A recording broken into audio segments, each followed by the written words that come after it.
That's what I think is so cool about Netflix. I was like, did you guys watch this? Hello, I'm Kevin Fallon, and this is Obsessed the Podcast, where we talk you through all the TV shows, movies, entertainment news that we think is unmissable. And today, I am in my feelings. We're going to talk about the two extremes of the experience of watching pop culture, the thing that made me cry the most this year. And to be fair, that's not a high bar to meet. I cry basically at a toilet paper commercial. And we're also going to talk about the TV show that made me laugh the most. And you're going to be really excited to hear that interview too. We are talking to Matty Matheson, who is starring in Netflix's Just a Dash, a new cooking show, which he describes as something the Food Network would never put on. And I have to agree. But first, we're going to talk to my friend, a brilliant critic, a brilliant entertainment journalist, Emma Fraser, about the movie that is making everyone who watches it sob with grief. Get your tissues ready. We're going to talk about Hamnet. Emma, hello. How are you? I'm great. How are you? I'm great. I'm so happy to talk with you. For people who don't know, Emma is the very first person that we reached out to write for the Daily Beast Obsessed when we launched this crazy thing 3 years ago. She has interviewed everyone cool. Laura Dern recently for Palm Royale. You just interviewed Ray Seahorn about Pluribus, the actual best show on television. Yes. Very exciting. I'm excited to talk to you about this because you and I talk a lot about how much we feel about things. And this is a movie that makes you feel a lot. I would say makes people cry a lot. If you're going to see Hamnet, I would recommend maybe stopping at Costco and getting one of those big crates of Kleenexes. But I also consider you somewhat of an expert on this because you went to where they basically set and filmed Hamnet. You got to go to Stratford-upon-Avon. Yes, and it also happens to be my hometown, so it's kind of a twofer weird situation where I grew up surrounded by Shakespeare, so it's basically been in my it's been in everyone's lives forever, but I feel like there's this weird extra connection of when you grow up somewhere like that, it does feel very much just part of every day, really. I mean, that must have been wild then to know that this movie was happening and to be such a part of your basically entire existence in life, it sounds like. Well, yeah, and also it's strange because I hadn't read the book until just before I was going to go see the movie. And I knew it was, historical fiction based on William Shakespeare's life. But despite having grown up there and despite all these, the birthplace literally walking past it every day, I hadn't really dug that much into who both him and Agnes, or rather Anne Hathaway, were. I mean, Anne Hathaway's cottage is nearby. I had friends who worked at Anne Hathaway's tea rooms when we were teenagers. So it's strange having all these signifiers of my life and then realizing I actually didn't know anything about his personal life. Yeah, I love that idea of this is your life, Emma. Now we're going to make you cry about it. Yes. Yeah, I had no idea the Hamlet. I know again it's a lot of historical fiction in there, but there is reality to it as well. He did have a son called Hamnet who did die young. So, but yeah, again, didn't know anything about it until just before this movie was coming out. So let's get into this movie because it's going to be nominated for a ton of Oscars. On Thursday. By the time people are listening to this, it will already have been nominated for a ton of Oscars. I truly think that Jessie Buckley, who plays the lead in this, is going to win, and deservedly so. But what is this movie? Because you just mentioned, there's this whole Hamlet thing, and people are very confused about that. So can you just give us a very brief summary of what this movie is? Well, I'd say it's an exploration of where the inspiration for the play Hamlet came from William Shakespeare's his son dying, but it's more from his wife's perspective and how grief manifests in different ways and how art in the end is something that brings people together. And it's all these different layers of, there's some witchiness in there. There's lots of herbal remedies. So again, it's about art, it's about grief, it's about family, it's about these connections that we make and that, have lasted for 400 years. Mm-hmm. And it's not a spoiler, I think, to reveal that, like you said, the son dies in this.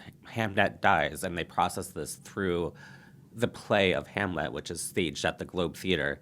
That moment when it happens is one of the most just like visceral. Like I almost like I let out a sound. It sounded like a goat was bleeding. Like, it's like that moment in the movie, which Jessie Buckley portrays so beautifully, just really like wrenches something out of your soul. What is it about that is so visceral and powerful? I think it is that connection element. And I think, and this is like why you should go see it at the theatre if you can, because I saw it at London Film Festival first of all, and I watched it again last week. And both times you can hear other people visibly, like audibly crying, sorry. And I've not had that before where it's like tissues, sniffles, just all around. And it feels, obviously I love to watch things that are fun. But at the same time to have this catharsis through this film of, everyone's been through some form of grief, regardless of, child, father, friend, whatever. There is some aspect that we can all relate to in that moment, and having those films or books or TV shows that get you through those times. Yeah. And there's a big moment in the movie, which if you're watching this on YouTube, I'm going to reach my hand out, which Jessie Buckley does at this climactic moment. And it's a moment that everyone is talking about because, again, it's so emotional.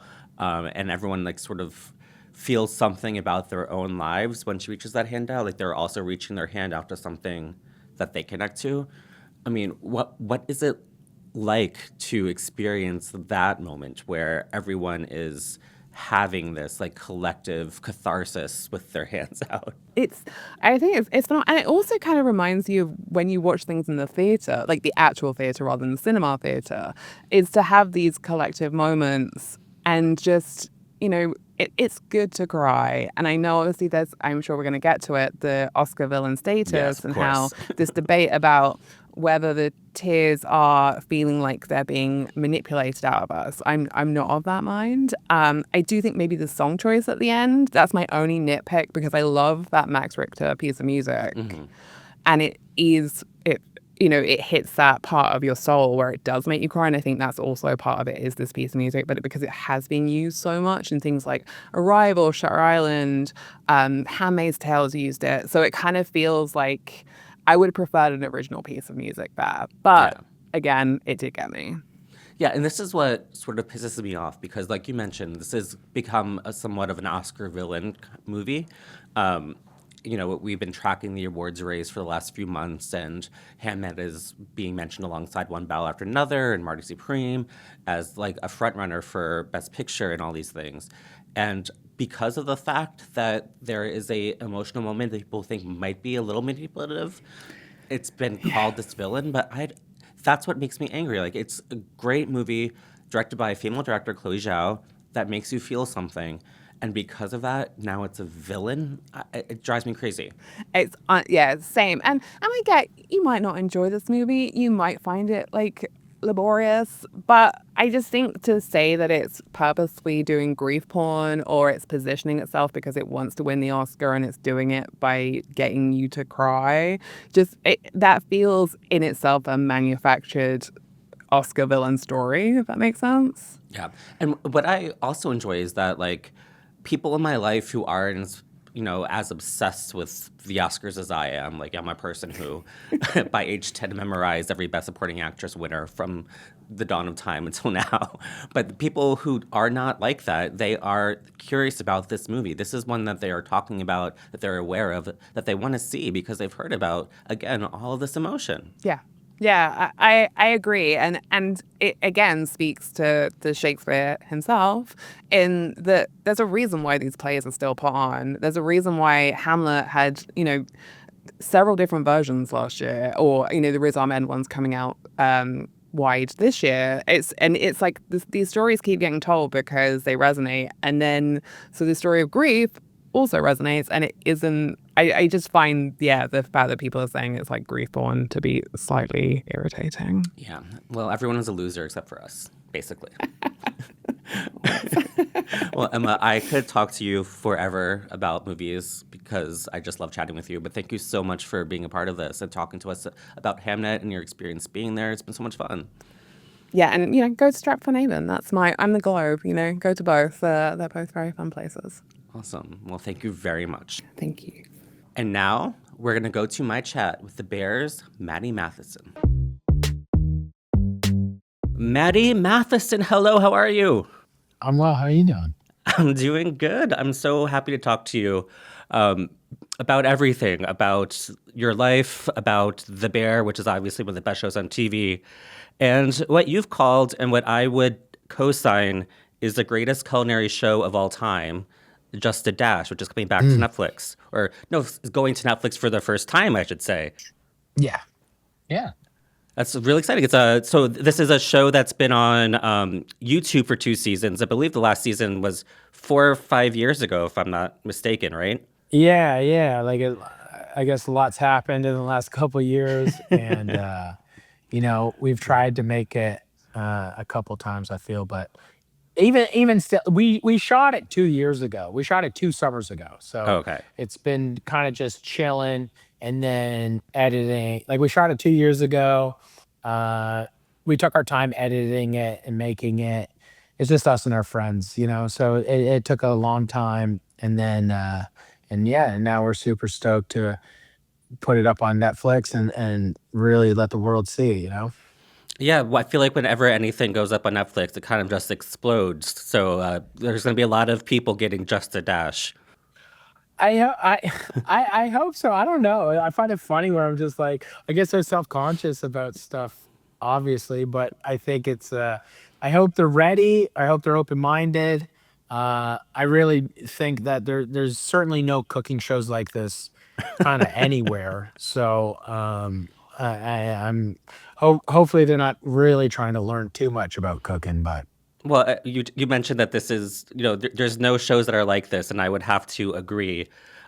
Season 2 premiere, I believe it was a premiere, has you shirtless, wearing overalls, sitting on a kitchen floor, asking Siri what Pizzagate is. I don't think you find that like on the Food Network. no, I don't think, that's the thing. We wanted to make, I'm really lucky to be able to have such good friends around me that are so creative, and we all believe in each other, and we make this, like on the first 2 seasons, I don't even think we sent emails about what we were going to do. Like that's how like little we like on the first season, like I was just like, show up, we're going to have food and we're going to make stuff. And like that was it. And that's what we did, And then on the second season, I think we had, there was expectations, and once expectations come, you have to actually think about stuff. And so we thought about it a little bit. And now, 2 years after Just a Dash season 2, we made season 3, and now 2 years after we made it, it's coming out. But I think this one is gonna kind of split some people's wigs. Like it is. It's a special thing. There's like it is a stream of consciousness. It is a show about a bunch of people loving each other that hate doing what they're doing in certain moments, and we're all kind of forced into this moment of trying to make a dish. And sometimes we make them, sometimes we don't. Yeah. Winning is losing, life is pain. Here we go. Well, I think the fact that things aren't planned out, coupled with how candid you are about your life and the things that you've done, combined for a very unfiltered but very entertaining experience. I remember watching episodes where you talked about dropping acid with a lacrosse team.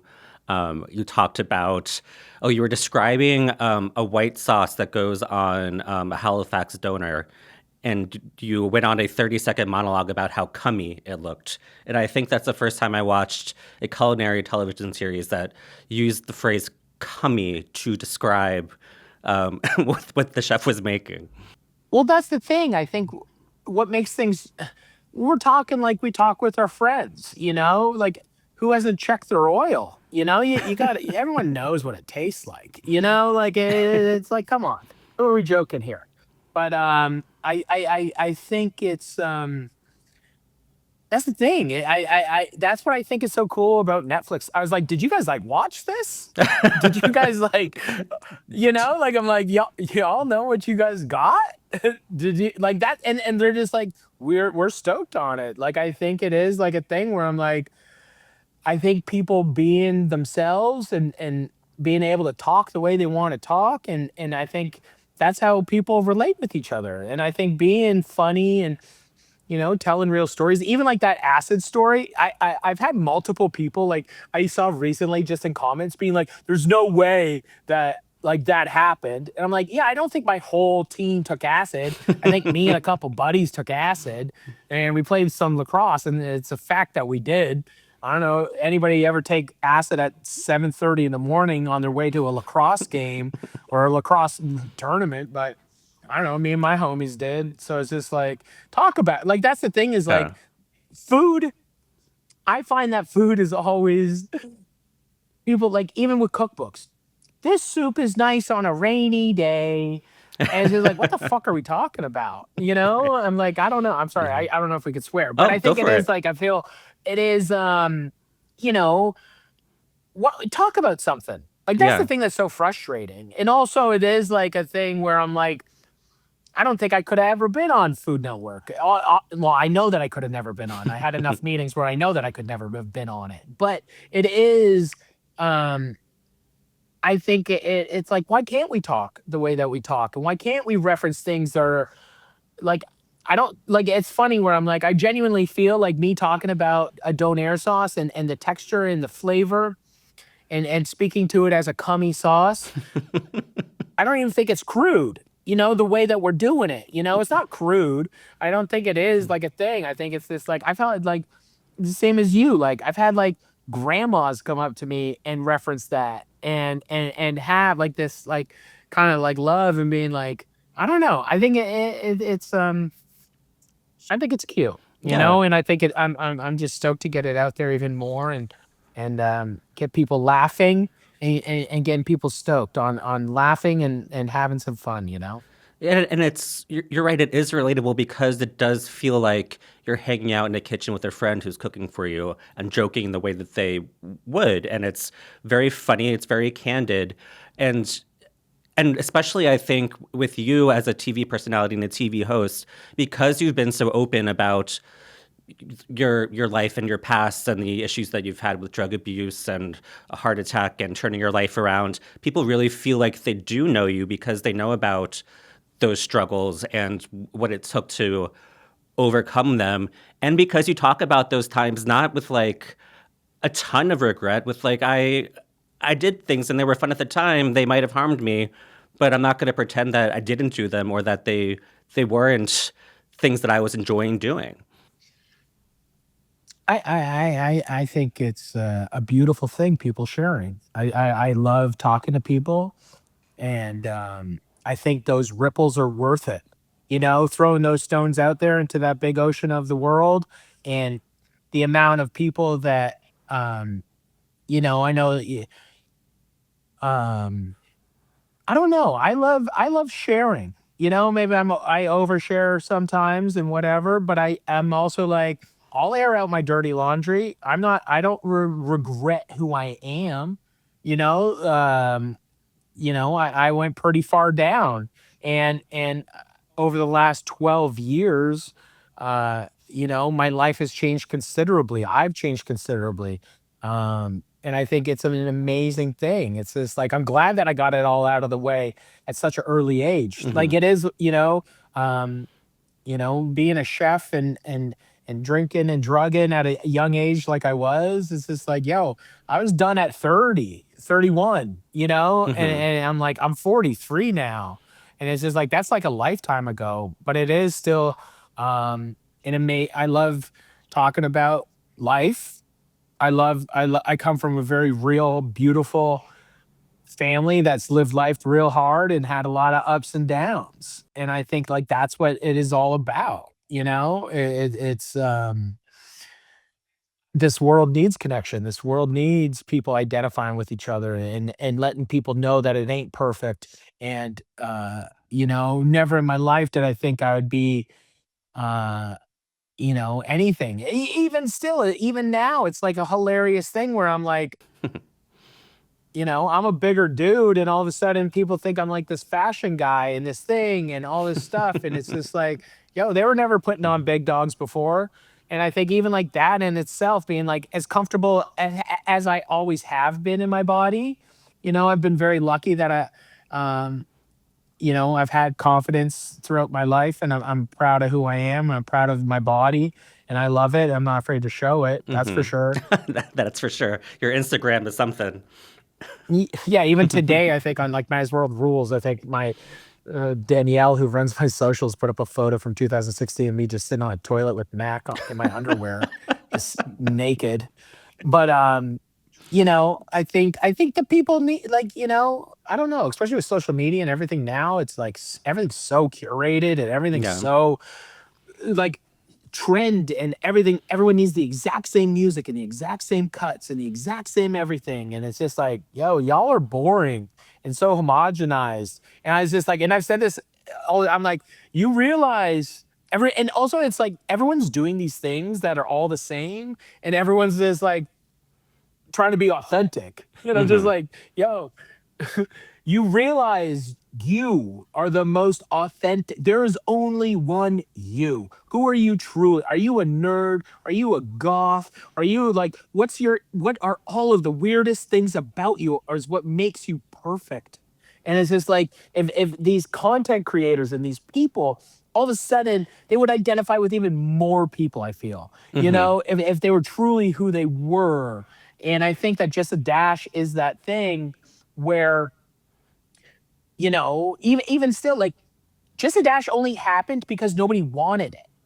Right, And now right. that's the Yeah. funniest thing about that's the and that's why I put it on YouTube, and I'll always love YouTube, and I'll always, it seems, I've been putting out a weekly cooking video on YouTube for years, for like over a decade, it seems. And it's like, I don't think that that's ever going to really stop. I love making cooking videos. I love sharing food in the world. Um, but like Just a Dash specifically is that thing that, like, everyone said no.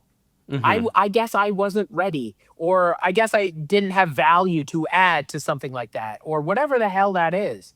But now I am, Yeah. and you don't always get what you want at that moment. And but that doesn't stop the dream. That doesn't stop the push. That doesn't stop well, I want to make this. And then I was just like, well, we can just make this, and we Yeah. can do it ourselves. And I imagine that makes what's happening with your life and your career right now all the more rewarding because you get to have this project, Just a Dash, that is something that you made for yourself because no one wanted it. And you also get to be on the show The Bear, that is such a huge deal and respected, and everyone wants to know every detail about it. You get to sort of have one foot in both of those lanes. Yeah, I'm internally grateful for the Bear. Like, that is some, we never would have thought, like working with Chris Dorr, and I've known him like almost 10 years, and to see that happen to all of us, we never I've told this story multiple times, but it's just like, we shot that pilot, we're like, see you never, guys. That was cool. That was fun. And then Hmm. they're like, yo, they greenlit it. And then it's just like, I guess we got to make a season. And then we made that season, and we're like, see you never, dog. That was fun. And then it came out, and it turned into what it turned into. And everyone is eternally grateful. Yeah. And it'll always be there. And but that's the thing, is like, I always like, I feel like I'm like, I still want to do the shit I want to do. I still want to Hmm. have fun with my homies and bang out stuff and have fun and do the things I want to do. But also, it's just like, we wanted to make it a little bit bigger. It's a little bit like Just a Dash season 3 is a little bit different. But like, the Bear has opened up, a lot of doors and has presented a lot of opportunities. And it is every day, it's a grateful thing to be a part of something like that, and be a part of such a great team that built that show. Um, Yeah, it's crazy. It And is crazy to be able to, yeah. it's my understanding too. If I understand correctly, you're in Chicago now shooting the new season, right? Yeah, we're in Shikigi. We're we're right here, Wow. Well, it's a beautiful time you of year know? to be in Chicago, late January. Hey, I have spent the last 4 winters in Chicago, but I'm from, I live in Fort Erie, like I live in a small town on Lake Erie, so it's just like I know about that lake effect, Yeah. and it's one in the honestly like I feel it's colder where I live. Well, I know that it's actually colder where I live, and it's more snow there, so Chicago actually is kind of nicer, or I shouldn't say nicer, but it is like you know the weather back home is kind of crazier. Yeah. I wanted to ask you one more question about the bear because I think for a lot of people, Neil Fak is one of their favorite characters on the show. He's just so endearing. It's so kind of like heartwarming and adorable watching him put on the suit and be, a fancy server in a fine dining restaurant, and have that sort of glow up. And it's also always fun to watch him sort of like bungle all of Carmi's like best intentions. Were you surprised by how much fans have latched on to that character and how it's become such a favorite? Yeah, yeah. Like we never. I don't know. Acting's crazy. I've been unscripted my whole.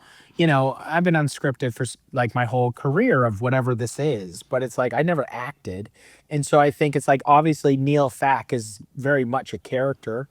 He's turned in every season. He becomes more vulnerable, more. He just wants everyone to be happy. He wants everyone, he is that people pleaser.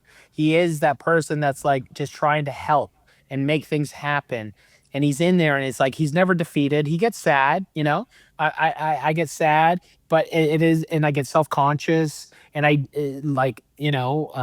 he's very different than who I am, that's for sure. But this season, I think we just keep going down that road. Like, I honestly think, like, it's funny, like, somebody asked me, like, "So, like, who's, like, Neo Fac really like?" And I was just like, "Yo, like, I don't know." What do what is, Brick? Like, Brick and, like, Anchorman? Like, Oh, he right. has, like, a little bit of, like, Brick in him, I Like, love he's Lamp. got, like yeah, I love like he is that. He is just like a sweet angel. He doesn't have a malicious bone in his body. He loves the Brazados. He loves the beef. He loves the bear. He loves Richie. Loves Sid. He loves like he loves everybody. He loves Tina. He loves Ibra. Like Neil is incredible. But it is like, honestly like you're walking through O'Hare you're walking through O'Hare during Christmas time or during the winter season, and it's all dressed up and it looks like Home Alone 2. And you're walking through that, and people are yelling, "Hey, Fack!" Like, there is something that's kind of like unbelievably sweet about that. And I love it, to Yeah. be honest. Like, it is like, it's a very, I'm stoked that I can be so proud, Yeah. I'm very proud of who Neil is for sure. Well, he is, like you said, a beautiful angel. You are a work of art. I'm not surprised that people clock you at Yeah. O'Hare. Looking at a lot of tattoos right now. Um, I would say, before I let you go, one tattoo question. What is the one that you are most proud of? Like, what is the one that like means the most to you? Oh, I got my 3 kids' names on me. I think those 3 are, my little babies. And, I have this super shitty, uh, I have my like, Trisha, like, along a million years ago, like, stick poked her initials on me, like, forever ago. Um, and I got this little she did, like, a little heart and a little TS in there, and I think those are my favorite ones. Are just, um I'm just I can't believe I'm a father, and I can't believe my children are so unbelievably amazing, Oh, and I got the best wife in the world. So it is, and partner, like she's my dog for life. Like oh, I can't believe it's she as difficult as life is, she makes it incredible. oh my She gosh. is like such an amazing reciprocal to everything that I'm doing. And I wouldn't be able to do what I do without her. That's a My fact. gosh. That is so sweet. I hope she hears that. She won't. She doesn't even know what the internet is. That's why I Oh, love I her. see. Oh, one last thing before you go. Obviously, this is Obsessive Podcast. We talk about all the TV shows and Yeah. movies that we're obsessed with and what we think are unmissable. And I'm curious if there's anything that you're watching right now that you're obsessed with that's unmissable to you. Um, I did like I don't know. I don't watch a lot of TV and I don't watch a lot of movies. I don't for some reason. But I did watch Task, and I loved Great. I love I thought Task was unbelievable. So good. That shootout scene, and I think it was the one before last episode. Like, I think my blood Yeah. pressure like spiked to lethal levels during that. I think, Delco accent is one of the sexiest accents in the world, and it is just like it is. I don't know. I think there were so many incredible actors in that show. Really, Yeah. I think that show really beat the brakes off a lot of stuff going on right now. And then I think when I'm down and out on my phone, I got all the Eastbound and Down episodes, and if I'm like Oh, kind of yes. cruising through the thing, I'll just throw on like Eastbound and Down and just let my mind melt and just laugh. Yep, never fails. Well, there are Yeah, friends of mine who are from Delco who are going to be really happy to hear you call it a sexy accent. So I can't wait to tell them that. it's, it's finally getting the love it deserves. It's an incredible. I think it's like you know About damn time.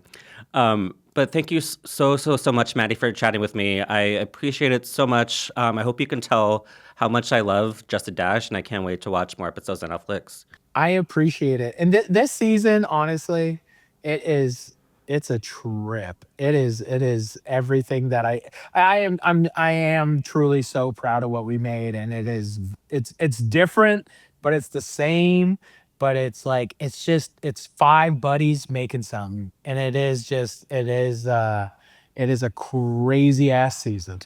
Awesome. Well, thanks again. Well, that was so much fun, and it was a lot of feeling. Thank you to Emma Fraser, and thank you to Matty Matheson for chatting with us. And what is keeping you in your feelings? What's making you cry? What's making you laugh? Leave a comment. Let us know. Please subscribe to us on YouTube at The Obsessed Channel. Listen to us wherever you get your podcasts. And if you happen to think that some of my thoughts are interesting, follow me on Substack at obsess.substack.com. Thank you so much to our producers, Devin Rogerino and Rachel Passer. And we'll see you next time.